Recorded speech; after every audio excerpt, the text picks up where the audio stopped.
अनिरुद्ध तुमच्याबरोबर आणि जगताप साहेब आपल्याबरोबर आहेत. प्राण्यांसाठी त्यांना जरा गारवा मिळावा उन्हाळ्यात म्हणून काय काय अरेंजमेंट्स केल्यात आपण?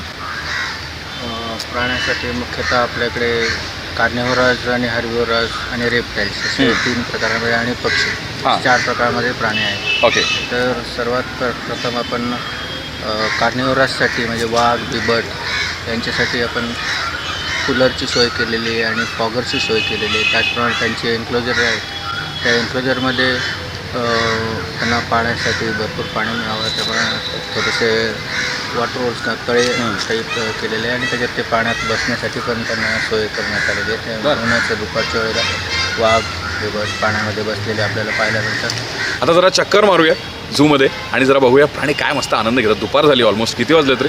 किती वाजलेत? 1 वाजले आणि 1-1:30 वाजले आता. तर उन्हाळ्याची वेळ, ऊन तापलाय मस्त वेगळी डोक्यावर. तर बघूया जरा प्राणी काय करतात आणि कसं वागतात पाण्यात. मस्त मज्जा करतात. शिफ्ट होण्याची वेळ आली. छान मस्त छान एन्क्लोजर आहे, ते थंड राहतं आणि कौशिक त्यांना आतमध्ये बोलतो आहे आता वाघांना. कौशिक याचं नाव काय? जागीर. जागीर जागीर जागीर. बेसिकली टायगरला पाणी आवडतं, खूप जास्ती आवडतं. म्हणजे पॅन्थरला नाही चालणार हे असं पाणी मागे.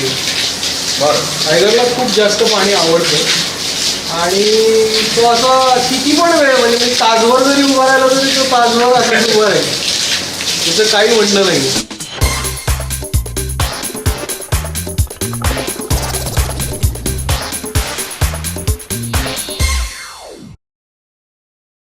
आपलं हे जे झुलॉजिकल पार्क आहे हे खूप फेमस आहे पुण्यात. तर ऑफकोर्स बरेच लोक येतात. वर्षभराला तुम्ही सांगत होते 15-16 लाख लोक येतात. हां, वर्षभरात जास्त 17-18 लाख लोक आपल्या झूला व्हिजिट करतात दरवर्षी. आणि इनफॅक्ट गर्दी असते त्यामुळे तुम्हाला व्हॉलंटियर्सची पण गरज असते. आणि आय एम शुअर तुम्ही जर इंटरेस्टेड असाल तर व्हॉलंटियर्ससाठी किंवा तुम्हाला जर व्हॉलंटियर बनायचं असेल, नो वरीज, हा जो नंबर आहे त्याच्यावर तुम्ही ह्यांना कॉन्टॅक्ट करू शकता.